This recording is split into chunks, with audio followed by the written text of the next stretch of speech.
எல்லாருக்கும் வணக்கம். இனி நான் சொல்ல போற தலைப்பு நீ கத்துக்கொண்டிருக்கிற ஆன்மீகம் எதுவுமே உன்னை உண்மை நிலையை உணர்த்தாது.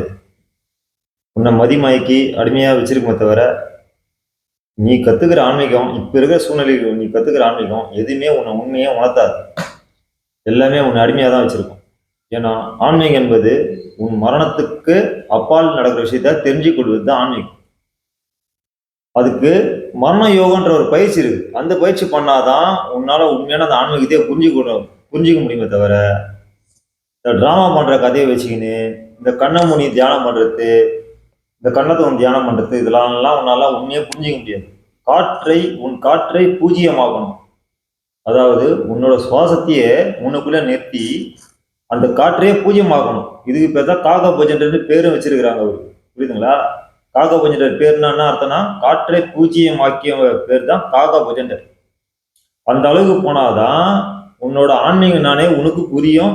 உன்னோட மரணத்துக்கு அப்பான்ற வாழ்க்கையே தெரியும். இப்போ நீங்க சொல்லிக் கொடுக்குற எந்த ஒரு பயிற்சி நீ கத்துக்கிற எந்த ஒரு பயிற்சியும் உனக்கு ஆன்மீகத்தை காட்டி தராது. காற்றை பூஜ்ஜியமாக்குற பயிற்சியை கத்துக்கினாதான் அந்த நிலையை உன்னால உணர முடியும். அந்த நிலைக்கு போகணும்னா உன்னை நீ அடமானம் வைக்கணும். அதாவது உன்னை தியாகம் செய்ய நீ தயாரா இருக்கணும். நன்றி, வணக்கம்.